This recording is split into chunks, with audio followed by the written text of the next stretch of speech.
আমি ৩৫ বছর বয়সে মাত্র ৩ লাখ টাকা দিয়ে আমি ব্যবসা শুরু করছি। টিপু সুলতান রোডে বনগ্রামে আমি শুরু করছি ছোট্ট একটা রুম নিয়ে।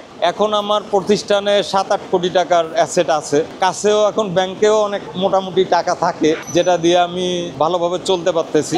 সফল হওয়ার জন্য ধৈর্য, পরিশ্রম, সততা, এই সব কিছুই আপনাকে করতে হবে। আমি যেটা চিন্তা করি, মনে করেন যে ১,০০০ কোটি টাকার একটা ব্যবসা করব, তো সেই ক্ষেত্রে আমি একসাথে পারবো না। কিন্তু আমি যদি ১,০০০ কোটি করতে চাই, আমাকে তো ১,০০০ কোটি করতে চাইলে দেখা গেলো আমি ৫০০ কোটির একটা ব্যবসা করতে পারবো। আপনি যদি আশা না করেন তাহলে তো কিছুই পাবেন না।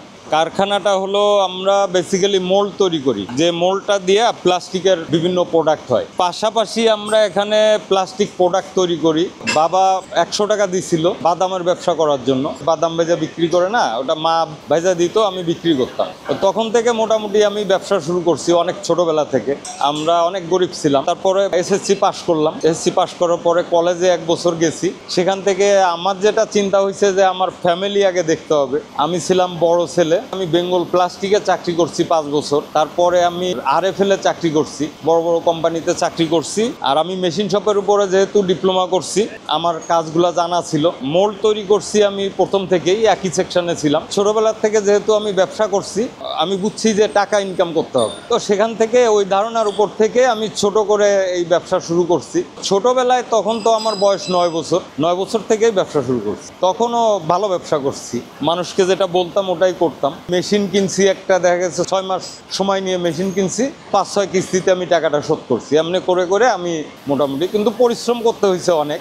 যে সময় আমরা ব্যবসা শুরু করি সবাই জানে, আমি ফ্লোরে ঘুমাইতাম। যারা লোক ছিল, ওয়ার্কার যারা ছিল, যেখানে কাজ করতাম ওখানেই রাত্রে পরিষ্কার পরিচ্ছন্ন করে ওখানেই ঘুমাইতাম। এরকম মনে করেন আমি ৬ বছরের মতো ওরকমভাবে থাকছি। হতাশা বলতে কি, হতাশ হলে তো ব্যবসায় সামনে যাওয়া যায় না। কিন্তু আমি নিজের থেকে এই ব্যবসাই করতে হবে, অন্য কিছু করতে পারবো না, বা এটাই উন্নতি করতে হবে।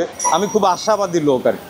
আমরা খুবই গরিব, চাকরি করছি। এখানে তো টাকা কোনো সময় আমি জমাইতে পারি নাই। আমি যখন ব্যবসা শুরু করছি তখনও ধার করেই শুরু করছি। আমার নিজের মাত্র ৫০,০০০ টাকা ছিল। বন্ধু বান্ধব তো প্রায় নাই বলতে গেলে। যে পরিমাণ পরিশ্রম করতে হয়, কারোর সাথে কথা বলার তো সময় থাকে না। আর আমি তো ৫-৬ বছর নিজেই কাজ করতাম। এখন নিজে কাজ করি না। এখন আমার ৩-৪জন ৫জন ম্যানেজার আছে, অ্যাকাউন্টস আছে, আমি দেখাশোনা করি। আমাদের ব্যবসাটা মূলত সবসময় কাজের চাপ থাকে। এই মোল্ড এমন একটা জিনিস, মানে দেশের অবস্থা অনেক খারাপ হইলেও, যেমন করোনার সময় আমরা কাজ করতে পাইছি। কাজের চাপে এরকমও হয়েছে ৪-৫ দিন ফ্যাক্টরিতেই থাকতে হয়েছে, ঘুমাইতে হয়েছে, বাসায় যাইতে পারি নাই। ১৮ সালে যেমন ঈদের সময় আমার কাছে কোনো টাকাই ছিল না।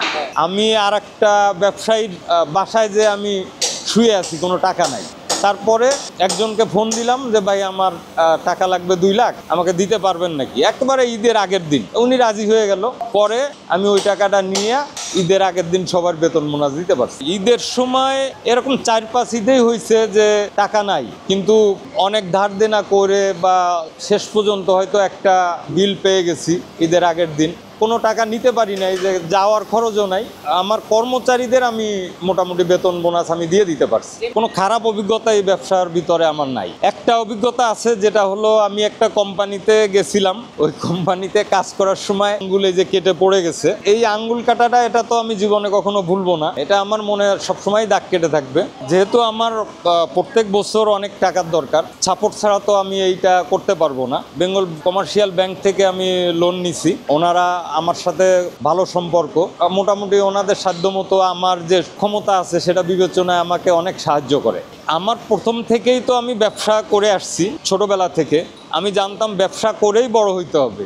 আমি মানুষের সাথে সম্পর্ক ভালো রাখছি, যাদের সাথে আমি চাকরি করতাম ওনারা সাহায্য করছে।